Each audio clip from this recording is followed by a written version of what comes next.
Radio Fréquence Méditerranée. Il est 19h.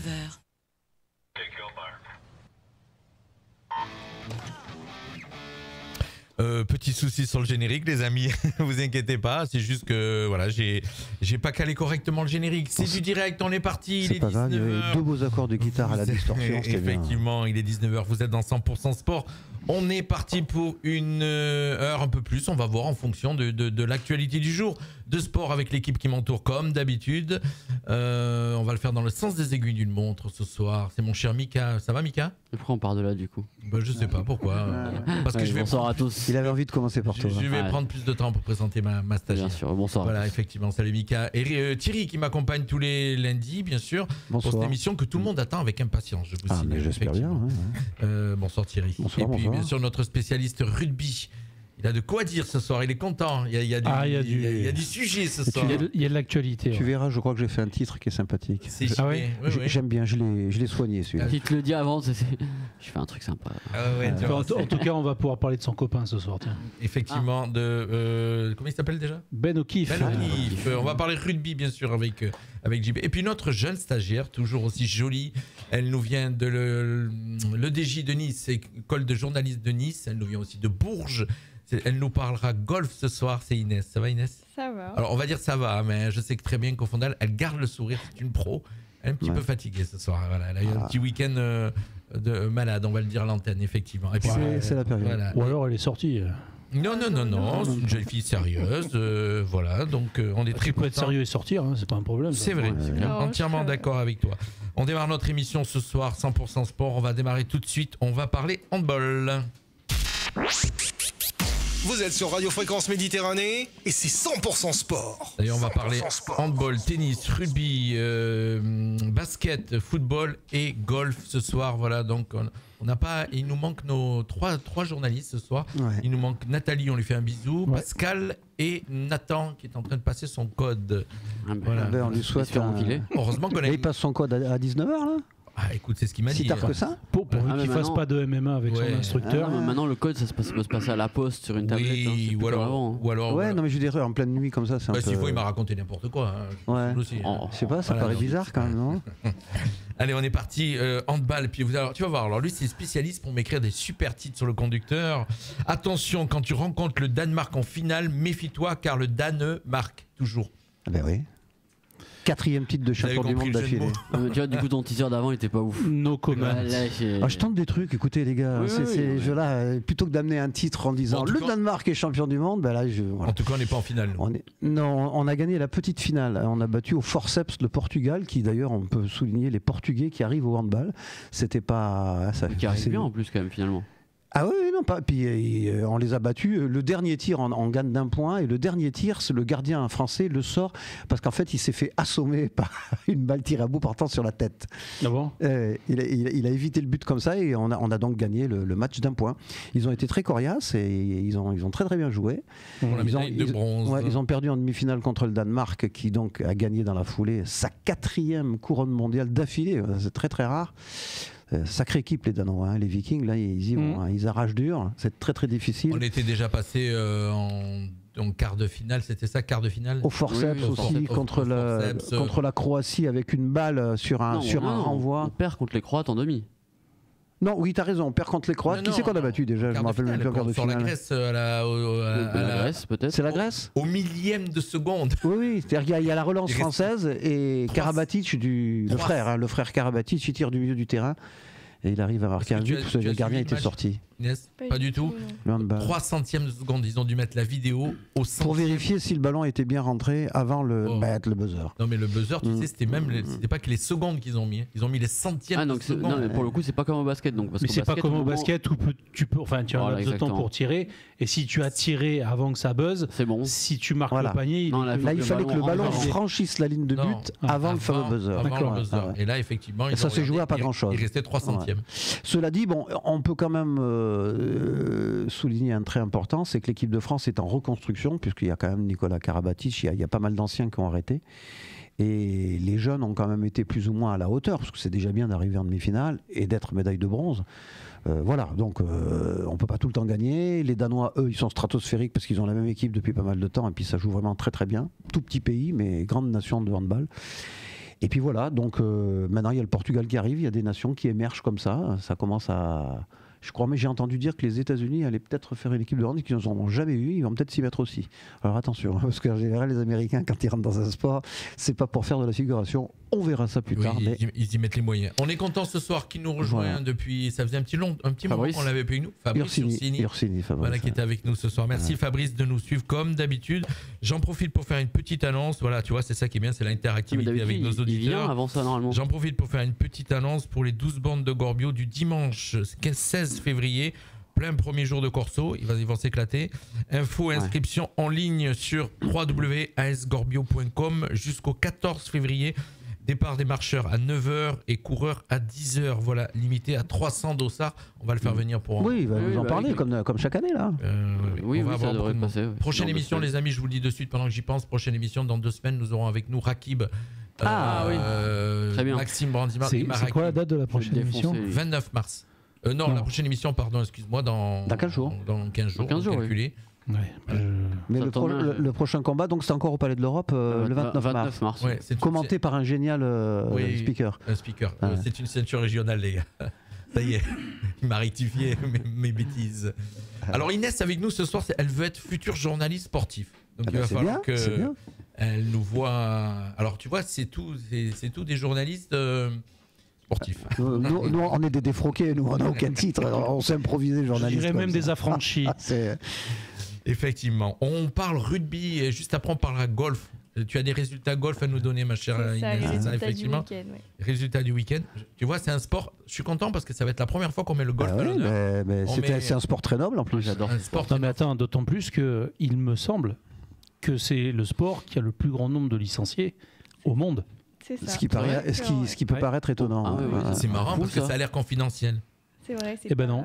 C'est pas il y a du monde. Ouais. Un petit coucou à Jean-Marie qui nous suit, Jean-Marie Tinchamp, et Thomas qui nous rejoint effectivement. Elle habite Bourges. Vous savez comment on appelle les Bourgeois? J'ai appris. Les Bergeliens, non, c'est ça? Non, ça, les habitants de Bourges. C'est Bourgoin, ça. Ah bon, pardon, autant pour moi. Là. Alors, petite question quiz. Les habitants de Bourges. Moi, je croyais que c'était les Bourgeois. Non, c'est pas les Bourgeois. Les Béruviens. Béruviens. Les Béruviens. Je m'en suis rappelé. C'est pas ça?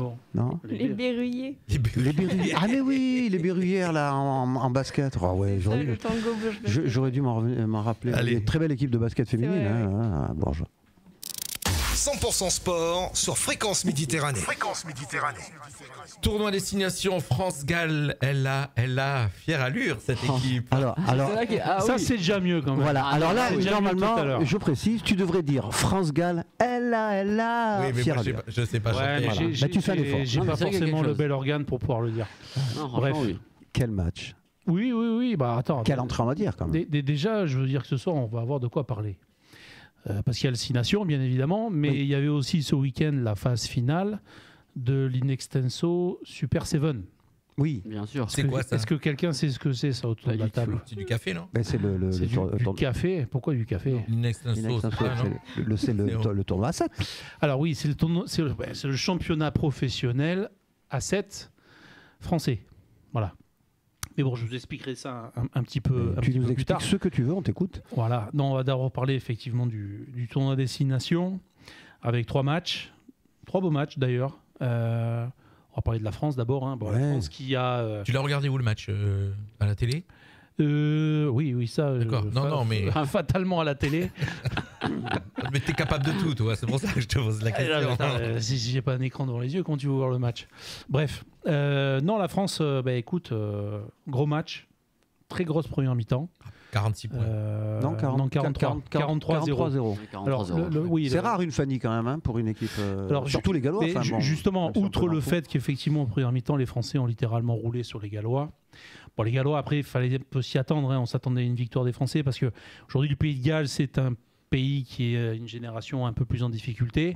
En tout cas, sur les pays du Royaume-Uni qu'il y a dans le 6 Nations, en ce moment, c'est l'équipe la plus faible. Donc, effectivement, on s'attendait à ce que la France gagne et elle a largement gagné. Ils avaient fini dernier au dernier tournoi. Exactement, avec une première mi-temps, on va dire de très belle facture, où on finit, je crois, à plus de 30 points à la mi-temps. Je crois qu'on avait déjà le bonus offensif, rien qu'en première mi-temps. Exactement, et puis, voilà, en deuxième mi-temps, les 20 premières minutes, on a un petit peu levé le pied pour remettre encore le couvert sur les 20 dernières.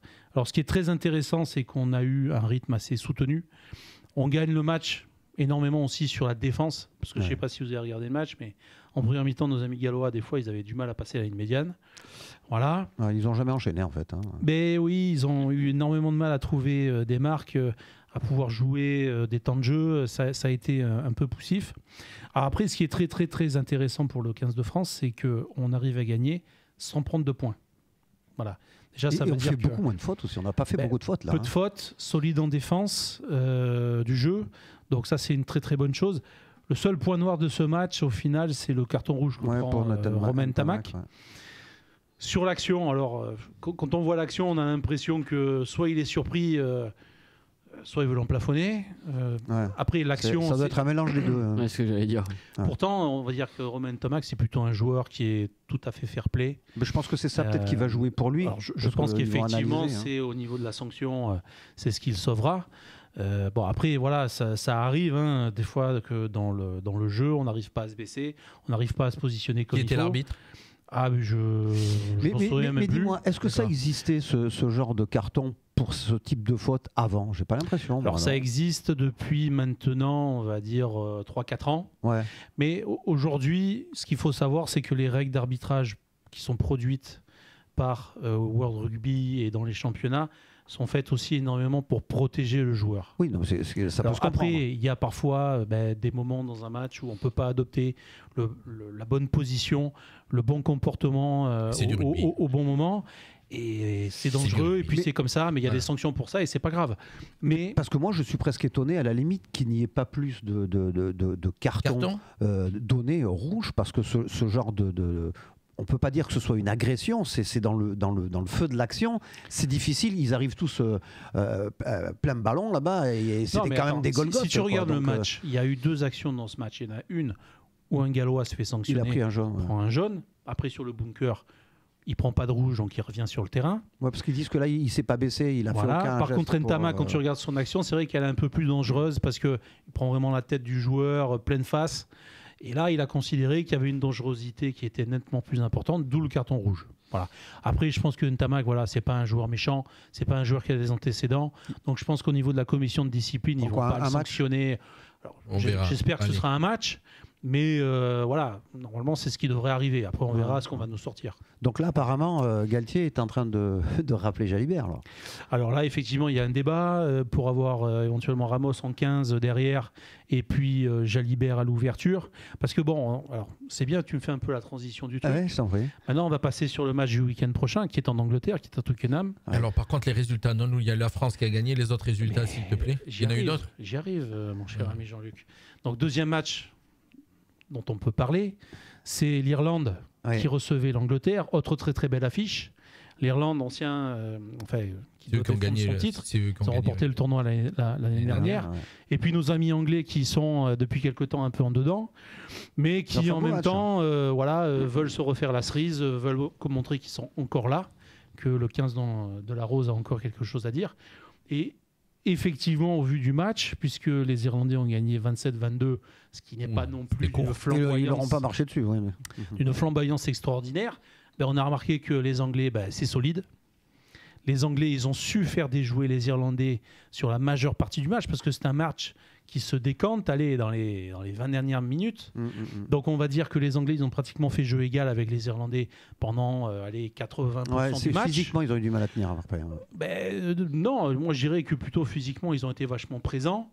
En défense, ils ont été très bons. Dans le jeu, ils ont été bons. Ils ont réussi à faire déjouer les Irlandais à tel point qu'il y a eu 2-3 échauffourées dans le match où les Irlandais semblaient agacés justement parce qu'ils n'y arriveraient pas. Voilà. Après, voilà, alors, il y a aussi un facteur qu'il faut préciser dans ce match, c'est que le numéro 10 irlandais, Prendergast, il a été plutôt timoré. Alors, il est jeune. Je pense qu'il a eu aussi un traitement de faveur de la 3e ligne anglaise qui a passé tout le match à lui péter sur la gueule. Voilà, et dès que Crowley, qui est l'hôte numéro 10 du 15 du trèfle, est rentré, ça s'est un petit peu mieux passé et c'est ce qui a un peu aussi décanté le match. Donc les Anglais, je pense que ça sera la semaine prochaine de sérieux clients.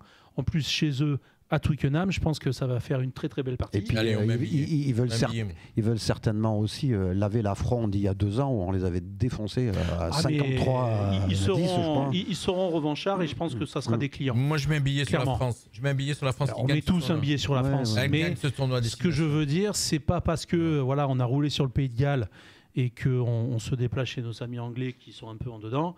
Moi je pense que ça sera vraiment pas un match facile et c'est un match qu'on peut perdre. Voilà. Mais moi, ce que j'aime bien dans l'équipe de France, c'est que je trouve qu'il y a beaucoup de noms qui arrivent qu'on ne connaît pas tellement et qui sont quand même déjà très très performants. Là, tout à fait. Le 3 Carrel, le nouveau qui a remplacé Penaud, là, je ne le connaissais pas du tout ce joueur. Et il va bien. À Sectobé, là. À chaque fois, son nom, il va pas mal. Il a mis 2 essais. Et puis, quand on pense qu'on a quand même Villiers qui n'a pas été retenu, qui va quand même bien aussi. Très bon joueur. Les autres résultats, mon cher. Oui, 3e match du week-end, c'était l'Écosse qui recevait l'Italie à Murrayfield. Alors l'Écosse s'est imposée 31-19. Alors j'insiste quand même parce que 31-19... Les Italiens se font plus éclater comme avant. Non. Exactement. Voilà, les Italiens, ils se font plus éclater. Et sur ce match-là, ils entament très très mal le match. En première mi-temps, ils se sont fait damer le pion. Et en deuxième mi-temps, petit à petit, ils ont réussi à claveler un peu les Écossais, à les faire déjouer, à les mettre un peu à mal. Et je pense que s'ils s'étaient réveillés plus tôt dans cette partie, peut-être que le score n'était pas celui-ci. Ils remontent, les Italiens commencent en rugby à remonter crescendo petit à petit. On sent que c'est une équipe. Depuis qu'ils ont comme sélectionneur Gonzalo Quesada, effectivement, il y a plus de jeu, il y a plus de qualité. Alors, il manque encore de la maturité dans le jeu italien. Ils ont encore du mal à déstabiliser clairement les défenses adverses. Ils ont beaucoup de joueurs qui jouent en France aussi, dans les championnats étrangers. Effectivement, ils ont pas mal de joueurs qui sont en top 14. Ils ont des joueurs aussi qui jouent la Coupe d'Europe, donc effectivement, ça ne peut que les améliorer. C'est marrant parce que nous, avant, tu te rappelles, à l'époque, les joueurs français étaient bons au football parce qu'ils allaient jouer en Italie, et les joueurs italiens maintenant au rugby sont bons parce qu'ils viennent jouer en France. Mais tout à fait. Mais petit à petit, ils sont en train d'élever leur niveau, effectivement. Le championnat français est le meilleur championnat, quand même. C'est ça. Effectivement. C'est ça. Donc après, le week-end prochain, on va chez les Anglais et on verra ce que ça donne. Tu disais, on va dire bonjour à ton ami là. Quel rapport avec Ben O'Keefe? Parce que Ben O'Keefe a arbitré l'Irlande-Angleterre. Ah d'accord. Voilà. Et alors, il a été nul? Écoute, non, il a été pas si mauvais que ça. On n'a pas eu un arbitre néo-zélandais qui nous arbitrait? Alors, qui a été très bien d'ailleurs. Je me souviens plus qui a arbitré le match contre les Gallois. Il me semble qu'il était néo-zélandais, ça m'a frappé parce que je me suis dit, un pote à Ben O'Keefe, je crois qu'on a tellement. Il a été plutôt bon. Depuis qu'on fait nos émissions, je pense qu'on a tellement cité le nom Ben O'Keefe. Je crois que c'est le nom qu'on a le plus cité. On lui a fait de la pub. À mon avis, sur les réseaux, s'il y a un moteur de recherche qui vont trouver le nom, il va venir chez nous. Il fait péter le compteur. On va être obligé de l'inviter. Parce que tu sais qu'on a deux Anglais avec nous dans l'équipe. Avec une application football. Qui font une émission sur le football en anglais. Ouais. Et donc, peut-être qu'ils vont nous arriver à nous faire moi, je veux bien réviser mon anglais pour être vraiment au top le jour où il viendra. Parce que j'ai quand même quelques mots, quelques trucs à lui dire. Mais toujours. D'accord. Mais il faut quand même qu'il sache qu'il nous a volé le match, il va le savoir. Il ne sortira pas d'ici. On y expliquera, Inès, pourquoi Ben O'Keefe, rappelle-toi, France-Afrique du Sud, c'était Afrique du Sud, quart de finale de la Coupe du Monde en France, où on se fait voler presque à la fin. Il y a quelques décisions arbitrage un peu particulières. Après, je suis désolé, les 2 essais casquettes qu'on prend sur l'aile, ça c'est pas Ben O'Keefe. Je te signale, mon cher ami, quand même, et mes chers amis, je vous signale que lui-même a reconnu qu'il avait fait un match de merde. Il l'a dit. Mais 6 mois après, bien entendu, tu peux tout avouer. Il a reconnu à cause de toi, à force que tu le harcèles. Peut-être. Il y a d'autres résultats, mon cher. Alors oui. Justement, on va pouvoir parler de l'Inextenso sur Super 7. Alors, est-ce que vous savez ce que c'est? Non. Voilà. C'est la compétition du championnat de France. Je sais ce que c'est. Alors, Inextenso, pourquoi? Parce que c'est le sponsor principal. Tu as une marque, chez Auchan, il y a une marque d'habits qui s'appelle Inextenso. C'est le partenaire principal de la compétition. Alors, c'est une compétition qui est relativement courte, qui se déroule en 3 étapes qualificatives et une phase finale. Cet été, sur 3 dates en août, les 17, 24 et 31 août, qui se sont déroulées à Mont-de-Marsan, La Rochelle et à Pau, il y a eu 3 étapes qualificatives. En août, pendant l'été, où tous les clubs de top 14, plus 2 invités... On envoyait des joueurs pour faire un rugby à 7, c'est ça? Non, attends. Tu as tous les clubs de top 14, plus Monaco 7, mais l'équipe professionnelle à 7, et une équipe Barbarians. Barbarians, si vous savez, c'est un concentré de. C'est en gros, on vous envoie une wildcard. Compte tenu de votre expérience, de votre niveau de jeu, de votre palmarès, voilà, on vous ouvre les portes d'une équipe d'un peu d'Harlem Globetrotter et qui participe à la compétition. Alors, ce qu'il faut savoir sur le Super 7, c'est que les clubs de top 14 sont là, ils peuvent y inclure généralement des espoirs, des jeunes, mais ils prennent aussi des joueurs de 7 sous contrat. Voilà. Monaco, par exemple, l'équipe à 7, il n'y a que du joueur sous contrat. Alors, il y a eu de très gros joueurs, et puis bon, chaque année, ça tourne, on va dire, un petit peu. D'ailleurs, avant ce week-end, ils étaient sur Monton à Westminster pour leur prépa. Voilà, donc ça s'est déroulé sur 3 dates, plus la phase qualificative qui s'est déroulée ce week-end à la Défense Arena. Défense Arena, c'est là où joue le Racing 92, qui est en gros un terrain de rugby dans une salle de concert. Donc vous avez un virage avec un écran géant. Donc c'est tout fermé. C'est tout fermé. Vous avez un son digne d'un concert. C'est génial ça. Voilà. Et c'est la grosse fête en tribune avec déguisement et compagnie. Ça doit être génial. Voilà. Et alors, sur la session qui nous intéresse, on a eu donc sur les 3 dates, première date remportée par l'UBB. Donc ça, c'était à Mont-de-Marsan. Ensuite, deuxième étape à La Rochelle, de nouveau l'UBB.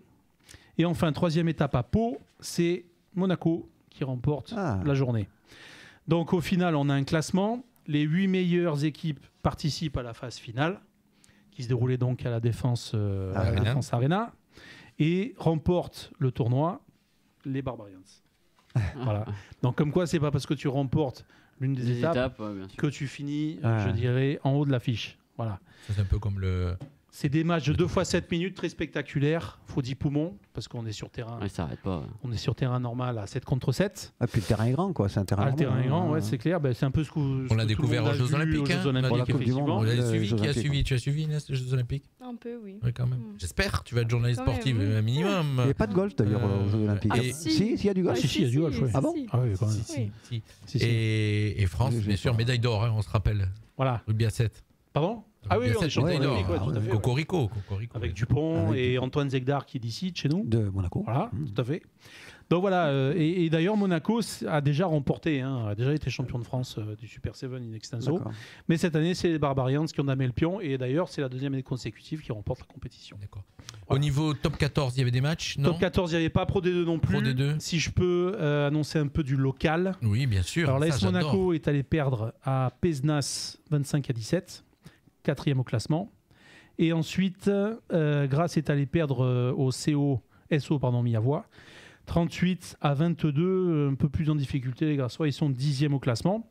Et enfin, je vais terminer sur le petit club montonais qui a vu ses U12 participer au plateau U12 à Saint-Laurent-du-Var ce week-end. Donc 5 matchs, 3 victoires, 2 nuls. Belle petite matinée avec du jeu, des plaquages, des essais. Nul au rugby, c'est toujours... match nul au rugby, c'est rare. Alors attention, à l'école de rugby, là, c'est pas du tout le même comptage de points qu'en match de compétition. Là, tu comptes le nombre d'essais. Ah, d'accord. Donc tu peux avoir du match nul. D'accord. Tu as pas de transformation, si? Non. Il n'y a même pas en 7 points encore. C'est à partir des moins de 14 qu'on commence à distiller du jeu à 15. D'accord. Du jeu à 15 avec du poste, du placement, du jeu au pied. Et après, en cadet junior, là, tu attaques vraiment la grosse compète avec le comptage de points qu'on connaît en match officiel. D'accord. Voilà. Tu vas avoir un bon reportage à faire là. D'où les matchs nuls à l'école de rugby. D'accord. Voilà. J'ai fini. Mais génial, une belle page rugby, mon cher. Il avait beaucoup de choses à dire. Tu t'es pas déplacé pour rien là aujourd'hui. Il faut vraiment qu'on invite Ben O'Keefe. Moi, je sais pas pourquoi, mais c'est vraiment quelqu'un que j'ai envie d'inviter. Il faut qu'on le trouve. On va le trouver. Écoute. Par contre, il faut parler anglais, messieurs. Oui, mais je vais réviser. On va parler anglais, on va se débrouiller. Au prix, on fera venir Inès en interprète. Mais de toute façon, quand il verra l'expression de mon visage, il comprendra exactement ce que je veux dire. Il te voit parler, je pense qu'il comprend. Il va comprendre tout de suite. Alors moi, je pense qu'il faut 2 bodyguards pour ce jour-là. C'est universel. En plus, si c'est un arbitre de rugby, il doit être costaud quand même. Allez. En plus. Moi, je suis hargneux. Allez. Vous avez juste le temps de passer un jogging. C'est maintenant 100% sport. Et bien pour la première fois, les amis, on va parler golf avec Inès, qui est une golfeuse. Alors il y a un classement, vous savez qu'il y a un classement comme au tennis chez les golfeurs. Plus t'es haut, alors je vous dis ça parce qu'elle m'a briefé, elle m'a expliqué, je suis fier. Plus t'es haut, moins t'es bon. Et puis tu descends. Et quand tu es professionnel, tu peux être en négatif, mais non, parce qu'on ne va pas rectifier. professionnels, ils sont classés professionnels, mais dans le classement des amateurs, si tu es négatif, c'est que tu es bon. Et Inès est classée 11. Et toi, tu es 12. À chaque fois. Pourquoi moi je te vois 11 Bon, 12. Elle est classée 12, voilà. Ça peut aller jusqu'à 50, 60, je crois. 54. C'est le plus nul, il est à 54. Voilà. C'est le joueur de mini-golf, il est à 54. Qu'est-ce qui t'a motivé pour faire du golf plutôt qu'autre chose? C'est mon papa, oui. Il joue au golf déjà? Il joue au golf depuis qu'il est très jeune. Il a été initié par son papa. D'accord. Et il m'a inscrite aux alentours de mes 12 ans, 13 ans. Au début, j'aimais pas du tout ça. Et puis, au fur et à mesure, la passion est venue. Elle s'est prise à la compétition, elle a fait des compètes et la compète, ça te fait... Ça m'a plu, oui. Il y a eu des résultats ce week-end, ma chère. C'est ça, oui. On va parler de Rory McIlroy. Il a joué à un tournoi, donc le AT&T People Beach Pro-Am. Il nous a sorti une très belle carte négative. En fait, sur une semaine, il a joué. C'est même parce qu'elle va nous expliquer aussi ce que ça veut dire, effectivement. Voilà. Donc, c'était où déjà le tournoi? C'était à quel endroit? C'était à quel endroit le tournoi? C'était à People Beach aux États-Unis. Et donc, la carte négative, en gros, c'est ils jouent un tournoi sur plusieurs jours. Et en fait, au final, leur score cumulé... Par rapport au par, c'est ça, effectivement. Voilà. Oui, tout à fait. Donc là, il a joué en dessous du par, il a joué négatif et il nous a sorti une carte à moins 21. Ah oui, d'accord. C'est génial. Voilà, donc il a il y avait 3 tours, 4 tours. Et le par, comment il est défini? En fait, le par, c'est en fonction des terrains, c'est comment l'expliquer? Combien de coups maximum pour mettre le coup, pour aller au trou? C'est ça que je veux dire. En fait, le par, c'est le nombre de coups qu'il faut mettre, qu'il faut pour mettre la boule au-dessus du par. Quand on fait du mini-golf, souvent il y a marqué bogey, c'est ça, non? C'est ça, bogey, c'est 1 au-dessus du par. Oui, c'est plus 1. Ah, d'accord. Ok. Voilà. Et en dessous? Birdie. Et en dessous, c'est birdie. Ok, très bien. Ah oui, j'adore le golf. Mais on a une golfeuse, ça fait plaisir de parler golf. Donc lui, il a éclaté tout le monde. Il a écrasé la concurrence, du coup, et il a été puissant, précis, stratège et serein. Et donc, ça montre encore une fois qu'il est légitime à être le capitaine de l'équipe de la Team Europe, donc pour la Ryder Cup, qui va se dérouler en septembre à New York. Donc la Ryder Cup, c'est la Team Europe qui s'oppose à la Team États-Unis. Ouais. Et donc ça va se dérouler là en septembre. Mais qui c'est qui gagne en général la plupart du temps? Les États-Unis. Ouais, souvent. Mais Tiger Woods, il est encore dans le coup ou quoi? Il est fini depuis longtemps. C'est terminé, il est arrêté. Tu vois, j'ai pas osé poser la question. Mais je lui dis, tais-toi, tu vas dire une bêtise. Non, je voulais montrer quand même que j'en connaissais un, tu vois. Mais si je dis pas de bêtises, la Ryder Cup, les États-Unis l'écrasaient beaucoup avant. Et maintenant, c'est un peu plus serré quand même. L'Europe est un peu meilleure qu'avant. Alors, quelques noms français costauds dans... Michel Pavone? Oui, Mathieu Pavone. Mathieu Pavone, j'ai dit Michel parce que c'est son père. Oui. Fils de footballeur? C'est ça, oui. Exactement. Girondin de Bordeaux. Ok. Il est calé, hein. Ouais, Pavone, moi je connaissais le golf aussi. Pavon qui était à Bordeaux. Oui, c'est ça. Pavon, oui, mais ouais. Tu prononces à l'Argentine alors? Non, quelques noms français, ma chère, alors? Mais oui, du coup, il y a Mathieu Pavon. Bon, par contre, lui, ça n'a pas été fameux. Il a fini 73e et il a sorti avec... Ils sont combien à participer sur un tournoi comme ça? Là, je ne saurais pas vous dire, mais il a fini dans les derniers, à mon avis, parce qu'il nous a sorti un résultat à +2. Donc là, pour le coup, il était au-dessus du par. Donc quand on compare Rory avec Mathieu Pavon, il n'y a pas 23 photo. 23 points, c'est ça. Ouais. Donc ça a été très compliqué pour le français. Et je crois que c'est le seul sur le World Tour. Ouais, c'est le seul français, si je dis pas de bêtises. Il va y en avoir pour la Ryder Cup des Français dedans? Oui, il y a Mathieu Pavon déjà, et je crois qu'il y a Victor Pérez aussi qui va jouer. Mais donc là, ça a été très compliqué pour Mathieu Pavon. Mais sinon, on a eu un doublé irlandais du coup dans le classement du tournoi. Donc il n'y a pas que Rory qui a gagné la compétition au niveau irlandais. Il y a aussi son partenaire, du coup, son confrère qui a joué moins 19 et qui a terminé 2e. Voilà. Donc, tout pour l'Irlande, quoi. C'est ça. Shane Lowry qui a terminé 2e avec une carte à moins 19. Mais tu dis que c'était aux États-Unis, donc il y avait des Américains qui ont joué. Oui. Ouais, et alors, ils n'ont pas été top? Ça veut dire que ça laisse une petite chance pour la Ryder Cup de dire que les Européens ils pourraient être devant? Peut-être, oui. Ouais. Quand tu regardes déjà les deux Irlandais, Pavon, lui, va venir pour couper les citrons, peut-être à la mi-temps, je sais pas. On ne sait pas, ouais. Mais oui, pour l'instant, c'est pas fameux. Il a été très très bon l'année dernière en janvier, quand il a remporté le Farmers Insurance Open. Donc ça a été le premier Français à gagner un tournoi PGA depuis 117 ans. Donc c'est à ce moment-là que vraiment il a marqué l'histoire. Ouais, c'est ça. Et depuis, il n'a pas performé au JO, donc ça a été compliqué. Et au JO, c'est qui a eu la médaille d'or?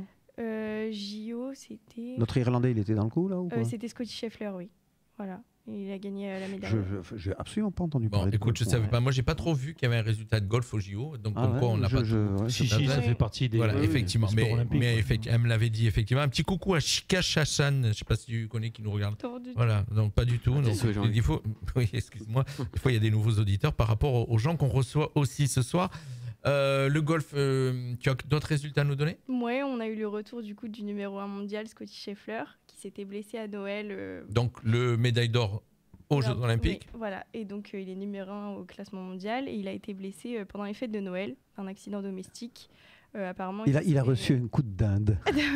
Apparemment, il se serait ouvert la main en ouvrant une huître. Ah, tu vois, j'étais pas loin. Pas loin. Ah ouais, mais élégant. Oui, c'est ça. Donc c'est très dommage et on l'avait pas revu sur un terrain de golf depuis. Il a fait son grand retour du coup pendant le tournoi. Et il gagne. Et non, il a pas gagné. Non, t'as dit, t'as donné le résultat avant. Et du coup, il a fait un retour assez concluant. Il a terminé 9e, donc dans le top 10, ce qui est plutôt pas mal pour un retour depuis le mois de décembre. Et ça s'annonce pas mal et peut-être qu'on pourra revoir des duels face à Rory, entre Scotty et Rory. Depuis, il mange plus d'huîtres. Il a arrêté. J'espère pour lui. Il faut faire attention. Toi moi, j'ai toujours été assez épaté par quand tu as des trous, donc ça s'appelle des trous. Hein, Ah oui, bien sûr. Ils sont à combien? Ça peut être jusqu'à 100 mètres ou voire plus, non? Ah oui, bien plus. Et qu'ils arrivent d'un coup à mettre. Ils les font assez régulièrement. Il y a des cours en Inde. On va profiter qu'on a une spécialiste. En 1, c'est parce que c'est du par 3. Voilà, c'est ça. Il n'y a que sur du par 3. Ouais, c'est quand ils font un trou en 1, c'est souvent sur les par 3. Et du coup, on appelle ça un all-in-one. Mais ça, c'est souvent sur les par 3 parce qu'après. Ça peut que être sur du par 3. Mais il y en a eu un récemment par un joueur, je saurais plus dire qui, il a fait sur un par 4. Donc en gros, il a tiré au driver. Donc le driver, c'est le plus gros club du sac. C'est avec une très grosse face. Il fait albatros, si je dis pas de bêtises. Ouais, il doit faire albatros. Mais tu connais le petit. J'adore. En fait, j'aime beaucoup le golf de base et j'ai fait du foot golf. D'accord. Moi, je connais bien le mini golf. Tu foot golf? Oui. Oui, j'ai fait du foot golf pendant 2 ans, moi. Mais tu dois mettre le ballon dans des trous. Tout est pareil que le golf, sauf que c'est avec des gros trous et un ballon de foot. Voilà. D'accord. Okay. C'est génial. Mais vraiment. Il y a aussi le frisbee golf. Tout à fait. C'est génial aussi. Ça arrive de plus en plus dans tous les golfs. Moi, on en a installé. On a installé un foot golf là récemment à Bourges et puis. Ouais, mais non, mais c'est vraiment ça prend un petit peu d'ampleur. L'année dernière, on était champion du monde de foot golf. Cette année, c'était l'Argentine, mais l'année dernière, on était champion du monde. Eh ben on apprend plein de choses ce soir, hein. On va pas mourir idiot, effectivement. Il y a un club à Monaco et un club à Mouansartou. Les amis, chers auditeurs, c'est une émission éducative. Un petit coucou à Paul Couffet, ex-maire de Gorbio, excuse-nous, mon cher Paul, qui nous rejoint ce soir pour nous regarder. On lui fait un petit coucou, un petit clin d'œil. Les résultats, c'est tout pour le golf, effectivement. En tout cas, voilà, moi j'ai toujours été épaté par ces joueurs qui arrivent à 150 mètres à mettre du premier coup. C'est très technique. La précision, c'est très technique. La précision, alors effectivement, tu vois tous ces clubs de golf qui ont tous des formes différentes. C'est ça. Ça, tu nous diras ça dans 2 semaines. Tu nous donneras un petit peu ça coûte très cher d'ailleurs, je crois. Ça coûte assez cher. C'est pour ça que c'est pas ouvert à tout le monde. C'est effectivement un sport qui n'est pas donné. Et les gains vont avec aussi. Les gains sont gigantesques. Ça se démocratise de plus en plus. C'est-à-dire qu'on peut commencer le golf en achetant des séries sur. Je vais pas faire de pub ou quoi. Décathlon, ils en font plus beaucoup maintenant. Ça disparaît de plus en plus. Il y a moins. En fait, je sais pas si vous avez remarqué, mais à Décathlon, ils rétrécissent les rayons de golf. Donc maintenant, à Décathlon, on peut plus tellement acheter parce que c'est vrai, à un moment donné. À un moment donné, ils faisaient beaucoup de sports et ils se sont recentrés sur certains sports, effectivement. Et dans le coin, où est-ce que tu vas jouer dans le coin? Dans le coin, du coup, avant j'habitais à Antibes, donc j'allais du côté d'Antibes, Sophia Antipolis, Valbonne, effectivement, oui, Sophia Antipolis, Valbonne. Il y en a un à Nice, Villeneuve, sur la pénétrante. Nice, non, mais c'est un practice, ça, non? Non, c'est un 9 trous aussi, mais après, je fais souvent que du practice maintenant. À Monaco, t'as pas été? Non, pardon. Il est beau en plus, hein. Il est très très beau. Eh ben, je suis bien content d'avoir pu présenter le golf ce soir dans notre émission. On enchaîne. 100% sport sur Fréquence Méditerranée. Merci ma chère Inès, effectivement, pour cette belle rubrique golf, j'allais dire mini-golf. Tennis. Nous, on est au mini-golf. Même au tennis, ça c'est vraiment ça, il va être content ce soir. Même au tennis, les décisions arbitrales font parfois défaut. Que c'est débat, pardon. Tu parles de la Coupe Davis, du coup? Ah oui. J'ai vu. Il y a eu une grosse friction. Il y a eu une histoire où Ou je sais pas, celui qui a gagné a touché son adversaire, qui s'est mis à se rouler par terre. Non, alors voilà, c'est ça. C'est-à-dire qu'en fait, c'était la Belgique contre le Chili. Ouais. Il y a un Belge qui répond au nom obscur de Zizou Berks, qui au changement de côté, hein, il a voulu, donc il passe devant la chaise de l'arbitre, là. Et il y avait Franco Guarín qui était le Chilien contre qui il jouait. Et c'était le dernier jeu en plus. Hein. Voilà. Il menait 6-5, je crois, donc c'était un jeu important. Et donc il veut pour aller sur son siège. Et au passage, il est allé en courant. Et il a bousculé. Alors, a-t-il fait exprès ou non? Je pense pas, parce que c'est assez fair-play le tennis. Il a bousculé, le gars est tombé par terre, il s'est fait mal à l'œil. Et donc il y a les soigneurs qui sont venus. Les soigneurs ont dit qu'il fallait arrêter le match. Mais son soigneur personnel. Mais par contre, rappelle-moi, le capitaine de l'équipe du Chili a dit non, il faut arrêter, parce qu'en plus il était un petit peu malmené par l'autre. Hein, chacun tire la couverture comme il peut. Les toubibs du circuit sont venus. Ils ont dit non, il a un petit peu mal à l'œil, mais il peut très bien continuer. Et lui a refusé de jouer, de reprendre le Chilien. Donc, il y a eu 3 avertissements par l'arbitre. Au bout du 3e avertissement, tu prends un jeu de pénalité. Le jeu de pénalité, il avait perdu, c'était le dernier. Donc, alors là, gros scandale. Ils sont en train de porter une réclamation. Ça fait bon, le Belge, lui, s'est assis, il a rien dit. Il a relevé le gars, il s'est excusé. Mais bon. Alors on ne saura vraiment jamais s'il a fait exprès ou non. Il faut regarder les images quand il passe. C'est assez rare, hein, j'avais jamais vu ça. Moi. Pour faire la traduction polonaise, Toubib c'est médecin. Hein, parce que Toubib c'est un mot qu'on utilisait en 1962. Mais en 62, en ce qui me concerne, j'étais déjà né. Toi tu ne savais pas que ce serait l'un jour. Et vous avez quelque chose contre les vieux là ou quoi? Non, pas du tout. Mais Toubib, c'est vrai qu'on l'entend de moins en moins. Enfin, quand même, Toubib, c'est même pas un narcotisme. Je suis une dédicace à ma tante parce que si lui. Une info dans l'oreillette, il fait partie de la famille à Neymar. Ou à Doumbé. Il s'est roulé par terre. Mais il y a eu un autre fait aussi avec les arbitres, hein. Puisque Arthur Fils, effectivement, on a joué les Brésiliens, donc j'ai oublié le nom du Brésilien parce qu'il a vraiment un nom obscur, le type. Hein. Et là, c'est pareil, parce qu'il y a eu une frappe un passing de Arthur Fils, et le gars, donc, il va aller, mais apparemment il ne touche pas la balle, et l'arbitre a dit qu'il avait touché la balle, qu'elle était sortie, donc point pour Fils, et ça fait un scandale. Fils n'a rien voulu dire, mais comme ils se connaissent sur le circuit, il a été s'excuser. Il a reconnu après que pour lui, effectivement, le Brésilien n'avait pas touché la balle, mais le Brésilien a dit de toute façon, la poignée de main était un peu musclée quand même. C'était presque un concours de bras de fer, et le Brésilien a reconnu que s'il avait été à la place de Fils, il n'aurait pas dit non plus que la balle n'avait pas été touchée, parce que en général on en est là quand on est à ce stade. Normalement, il n'y a pas des arbitres sur les extrémités. Oui, mais c'est l'arbitre de ligne, hein. C'est pas l'arbitre principal, c'est l'arbitre de ligne qui lui a dit. C'est ce que je dis. Voilà, qui a dit qu'il avait touché la balle, alors que. Il y a une histoire de challenge aussi. À un moment, apparemment, il demande un challenge, mais l'arbitre l'entend pas. Voilà. Donc, il y a eu beaucoup de contestations. Les arbitres ont été un petit peu mis à mal, en tout cas sur 2, puisque c'est la période de Coupe Davis. On s'est qualifié. Donc, nous, on est qualifiés. On va rencontrer les Croates. Enfin, moi, je comprends plus trop dans cette nouvelle. En fait, il faut se qualifier pour la phase finale. C'est ça. La fameuse phase finale qui maintenant. Depuis 2017, on n'existe plus, donc il serait peut-être. Maintenant, chez Auchan, ils font même des gâteaux avec des boulons. Ça vous parle pas? Vous n'avez pas vu la pub? Sur la Coupe Davis. Mais non, voilà, ça vous parle pas. Oui, la pub, le cac avec les boulons. Oh putain, je suis pas aussi fort que toi, hein, effectivement. Écoute, voilà, donc je voulais signaler ça parce que ça arrive pas très souvent qu'il y ait des gros problèmes comme ça, parce qu'en général, c'est quand même assez fair-play d'une manière. Même si de temps en temps, avec McEnroe à l'époque, on avait McEnroe encore un ancien, n'est-ce pas, qui avait des pétages de plomb réguliers. Ah oui. Mais là, quand même, ça a ça a été. Moi, j'avais jamais vu ça. Il y avait quand même depuis, on n'a pas eu d'émission pour dire que Sinner a quand même gagné. Il a gagné l'Open d'Australie, Sinner. Sinner, actuellement, il est au-dessus de tout le monde. Mais enfin, après, il y a une grosse polémique aussi, hein, parce que bon. Au dopage. Il y en a beaucoup qui disent qu'il devrait même plus être sur le circuit. Donc c'est marrant. On les laisse interpréter ça comme ça. Avec Zverev, on pleure au moment de la remise des trophées. Il y a aussi, je crois que Gilles Simon, qui était l'entraîneur de Daniil Medvedev. Ils se sont séparés à l'amiable aussi. Medvedev, au bout d'un an, il n'était pas content de. Il faut dire qu'à mon avis, Medvedev, il faut se le cuquer. Hein. Il a été fort caractère. Fort caractère. Pas le plus sympa. Fort caractère. Voilà ce qui s'est passé dans le tennis. C'était bien d'en parler. C'était gentil. C'était rigolo. C'était gentil. 100% sport sur Fréquence Méditerranée. Il est content. C'était rigolo, il a dit.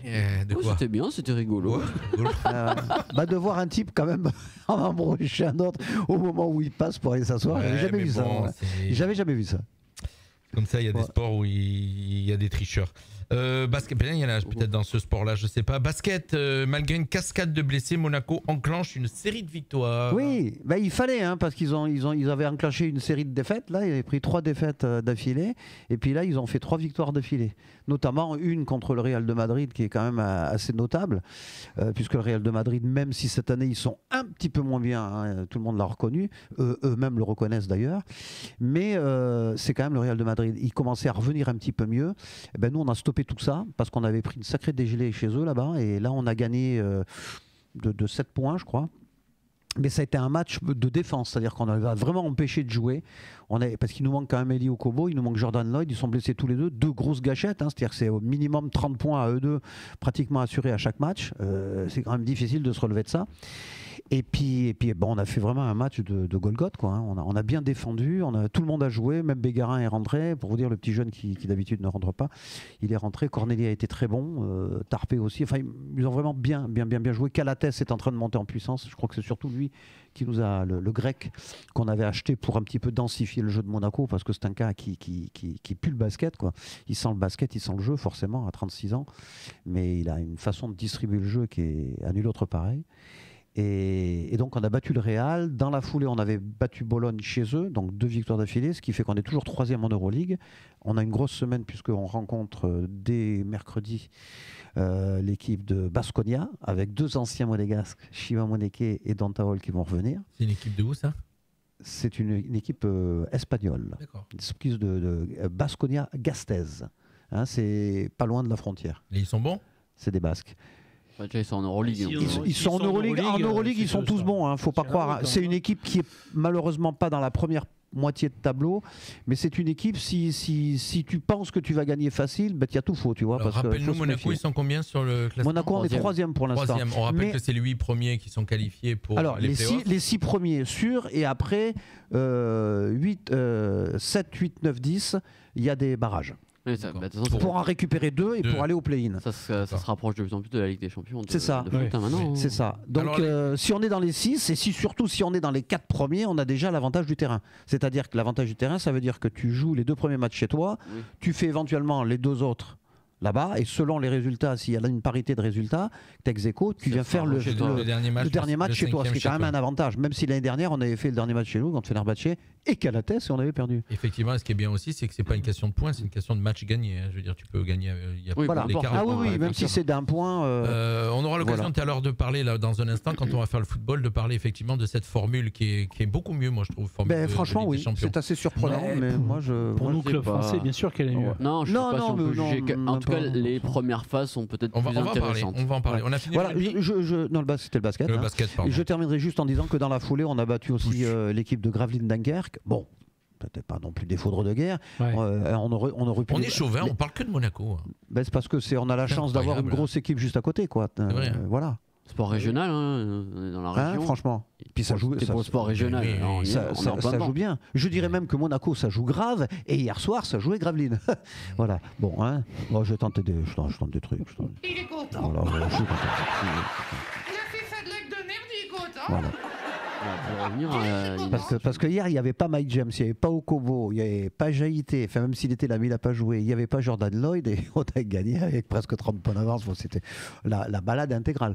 Il faut savoir quand même que Monaco est 3e au classement, ou 4e je crois, mais bien entendu la fédération a fait tout ce qu'il fallait pour bien nous enfoncer la tête sous l'eau, et puis quand on relève la tête, on nous la remet encore, parce qu'ils nous ont... Non mais c'est la vérité. On nous a octroyé déjà d'entrée avant le début du championnat une victoire en moins par rapport à des obscurs droits d'image de Mike James, c'est-à-dire ce truc qui n'avait strictement rien à voir. Qu'est-ce qu'ils sont Monaco, le club, pour ça en fait? Voilà, mais non, mais soi-disant, ils avaient porté atteinte au fair play, sortaient les violons. Bref, ils ont fait ça, ils ont pris une allemande de 40 ou 50 000 euros, et comme ça suffisait pas, ils nous en ont remis une il y a à peu près un mois et demi de ça.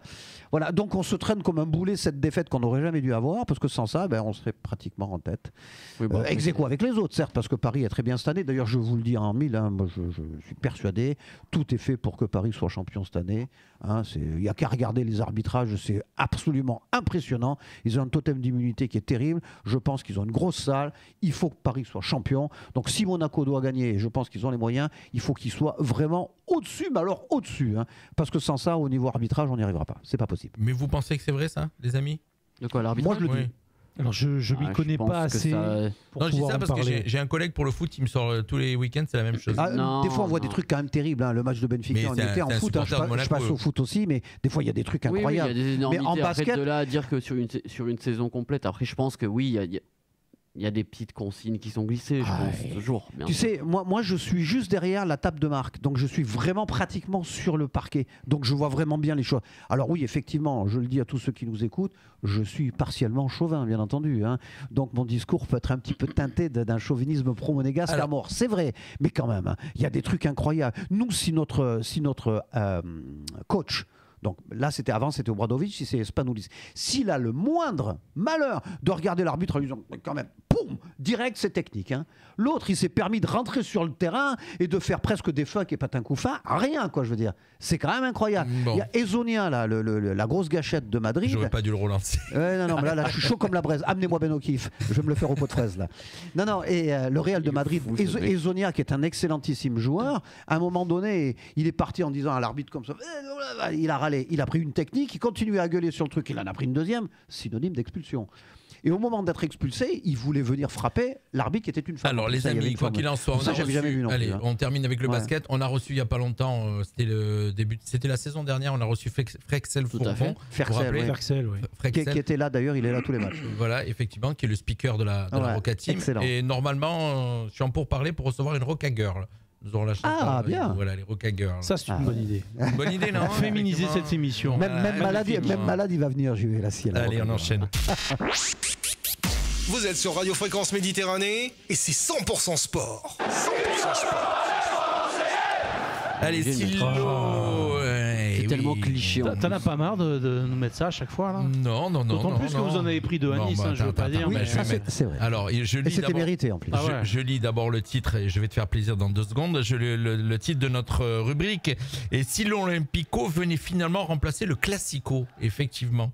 Parce que depuis quelques années, on attend toujours le Classico entre le PSG et Marseille. On accouche d'une souris parce que c'est toujours des matchs minables. Paris étant quand même largement au-dessus, il faut le dire. Alors que curieusement, ce qu'on appelle l'Olympico, entre les deux Olympiques, l'Olympique de Marseille et l'Olympique lyonnais, que ce soit à Lyon ou à Marseille, donne lieu souvent à des matchs incroyables. Hier soir, la première mi-temps était à jeter. Moi, j'ai failli aller regarder le film sur TF1, j'en peux plus. Surtout de Marseille. Ah oui, non, mais c'était à chier total. D'abord, le premier but à la 60e. Voilà. Les 5 buts, c'était entre la 60e et la 85e. Par contre, la deuxième, c'était pas la même limonade. C'est vrai, la deuxième mi-temps était franchement, c'est pas parce que Marseille gagnait. Moi, je veux voir d'abord du beau football. Mais ça jouait bien, quoi. Je veux dire, Lyon, ils ont marqué les premiers, un très beau but d'ailleurs. Et ensuite, Marseille, il a fait rentrer Gouiri, qui est donc la nouvelle recrue, enfin une des nouvelles recrues. Piqué à Nice. Ça va bouger. Oui, qui était à Nice. Il était à Rennes. Ah, Rennes. Pourquoi j'ai Nice dans la tête? Parce qu'il venait de Nice. Il y a 5 ans, quoi. Après, il est parti à Rennes. Oui. Ils l'ont acheté à Rennes. D'accord. Mais moi, je me demande toujours d'où sort l'argent à Marseille. C'est incroyable. Parce que entre cet été et là. Je sais pas. Bon, pour l'instant, vous avez acheté un émir ou... Tu viens de dire le mot. À Marseille. Je cherche pas. Il y a beaucoup de prêts. Il y a beaucoup de prêts. Donc c'est plutôt à la fin de la saison qu'ils vont passer à la casserole. C'est pour ça qu'il serait bien qu'ils soient en Ligue des Champions parce qu'il va falloir les sortir.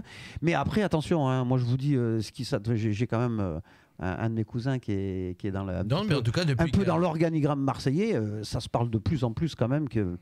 Ça pousse derrière pour la revente du truc, et ce qui expliquerait pourquoi il y a de l'argent qui sort comme ça. Les Qataris, ça serait très bien. Après, je ne sais pas ce qui va se passer. Sincèrement, ça serait une bonne chose pour Marseille. Ça parlait plus des Saoudiens, je crois, que des Qataris. Oui, c'est des Saoudiens. Oui, pardon, excuse-moi. Ça serait une très bonne chose pour Marseille. Bon, en tout cas, on va revenir. Je précise d'ailleurs qu'au début du mois de mars, le premier week-end du mois de mars, je ne sais pas encore le match, peut-être tu le sais, toi, le Marseille-Nantes au Vélodrome, je ne sais pas quel jour il va avoir lieu. Mais je vais aller le voir au Vélodrome, je serai dans les loges présidentielles, n'est-ce pas, avec le repas offert, le champagne. Ouh là là, qui sent ça. Tu iras nous faire un petit reportage. Donc je suis fair play parce que là on a gagné, mais on va revenir sur le match qu'on a perdu. Ah mais il les a toutes, les musiques de tous les clubs. On va repasser l'aigle. La seule musique qu'il a sur Monaco, c'est le truc des tuches pourries là.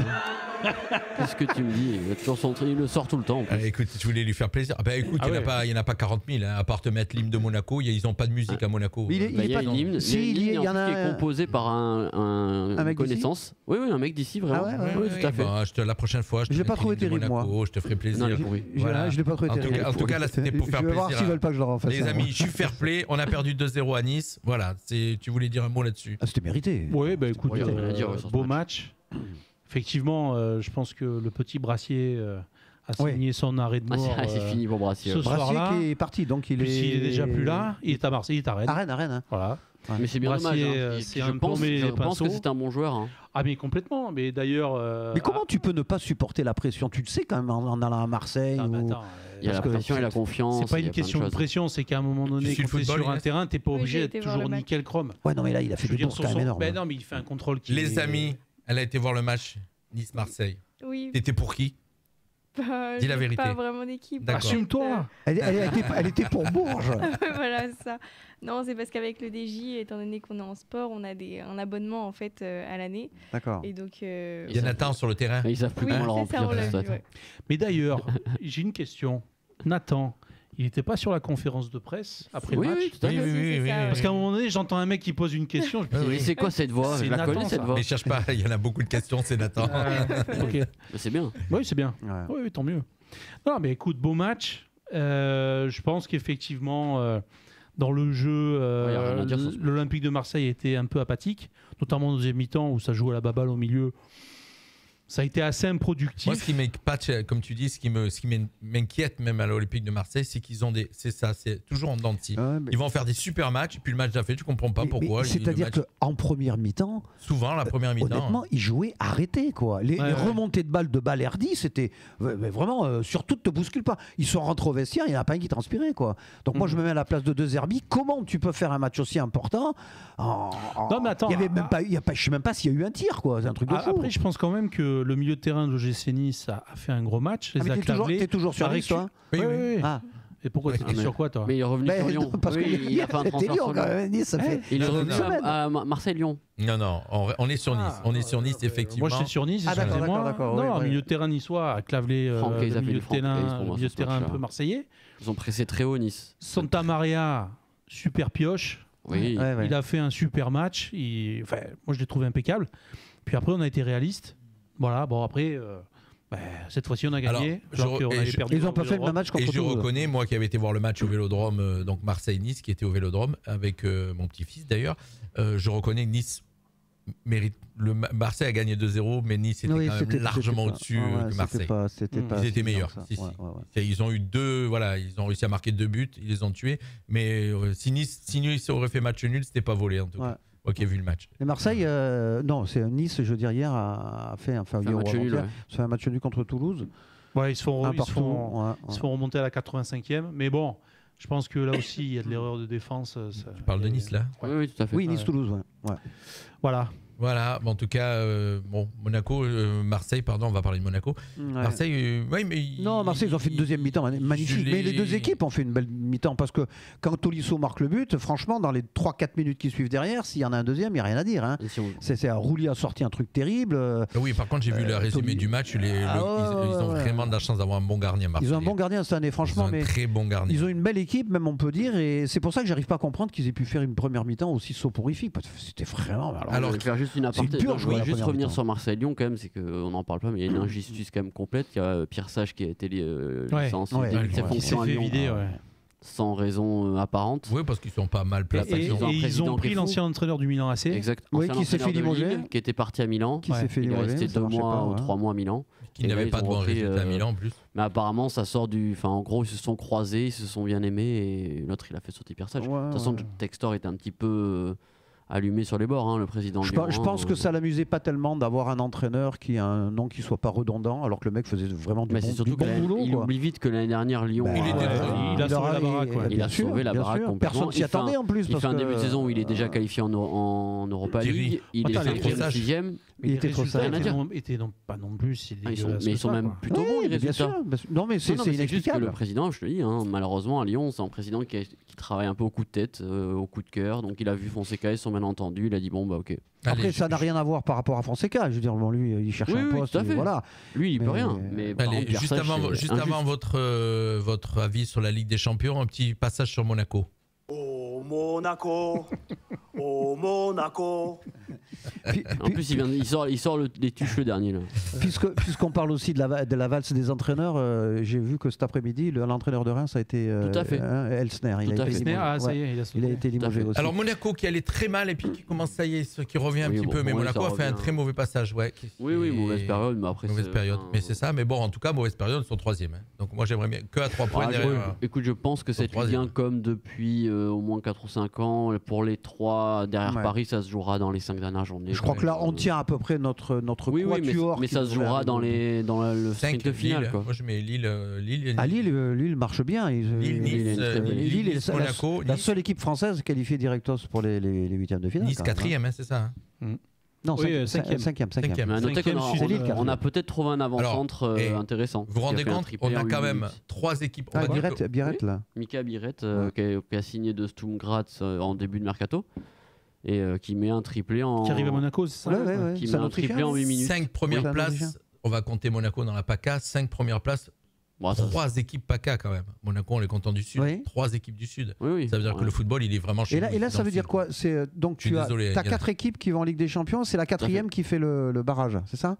T'en as 3 qualifiés directement et la 4e qui fait le barrage. Alors Ligue des Champions, c'est Ligue des Champions, ça se passe bien pour les clubs français. C'est une formule qui nous convient pas mal. Parce à l'arrivée, les 4 clubs sont passés. T'en as un qui est qualifié en direct et puis t'as les 3 autres qui vont jouer leur barrage. Donc Lille qualifié en direct, il reste un barrage Monaco, Brest et Paris. D'ailleurs, il va y avoir, mais ça restera une saison exceptionnelle, je pense, parce que ce qu'a fait Brest. Ça reste. Je pense pas qu'on fera ça chaque année. Le Real de Madrid. Même ce qu'a fait Lille cette année. C'est assez exceptionnel. Lille, si vous regardez le tirage, ils avaient un tirage corsé de chez Corsé. Oui, et ils avaient un tirage très très corsé. Lille a joué l'Atlético Madrid, le Real, Liverpool. Ils ont joué beaucoup de gros matchs. Donc c'est exceptionnel. Grosses équipes, c'est vrai. Non, Lille, je pense que tu vois, on parlait des entraîneurs tout à l'heure, mais Genesio, c'est un mec qui est quand même assez sous-coté, quoi. Je veux dire, parce qu'il a des résultats. Et d'ailleurs, il y a de grands entraîneurs, genre Guardiola et d'autres, qui lui rendent énormément hommage en disant mais vous avez un entraîneur qui est quand même de la trempe des grands. C'est un nom qui sort pour l'équipe de France. Non. C'est un nom qui revient en tout cas. Il sort quoi. Voilà. C'est un nom qui revient. Mais il fait du bon boulot. Je pense qu'il sent le jeu parce que c'est un éducateur en fait au départ. Donc c'est un mec qui voit beaucoup dans les jeunes qui sortent. Tu peux intervenir, ma chère Inès. Je vois que tu nous écoutes avec grande attention, mais tu peux intervenir. Bon, le football c'est vrai, c'est particulier, mais tu peux intervenir.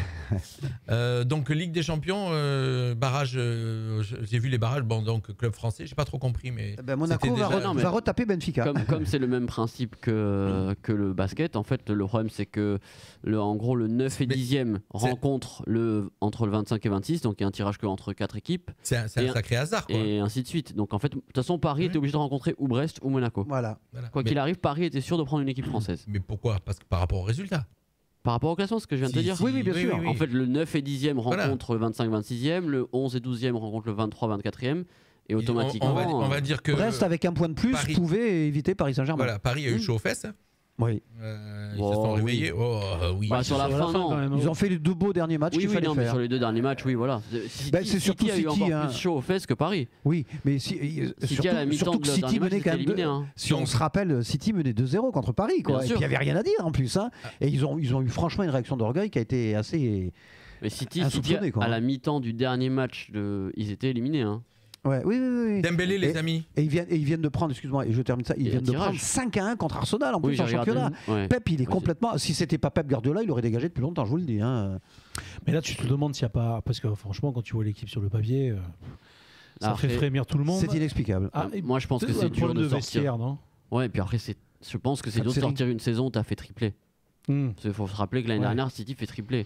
Donc retrouver la motivation derrière ça, retrouver une certaine motivation, ça arrive. Je veux dire, à un moment donné, il faut y arriver, quoi. Je veux dire, Bernardo Silva cette année, il est moins efficace que d'habitude. Oui, mais tous. Il y a que Haaland qui tient la baraque en claquant des buts. Bernardo Silva arrive à la trentaine. Alors il y en a un qui est bon. Non. Il y en a un qui est bon, qui se réveille. Que tu t'étais pas trop fan d'Dembélé, de tripler d'affilée. C'est bien. C'est bien. Voilà, on espère qu'il va falloir qu'il fasse un peu la même chose. Excusez-moi, il y a Randall Colomwani qui vient de planter un doublé à la Juve. 3 buts en 2 matchs. 2 matchs, 3 buts. Oui, tout à fait. Alors il n'était pas assez bon pour Paris. Et là, Turin... Attends, j'ai cru entendre aussi qu'il voulait évincer Gonzalo Ramos de Paris, qui est loin d'être ridicule quand il rentre. Hein.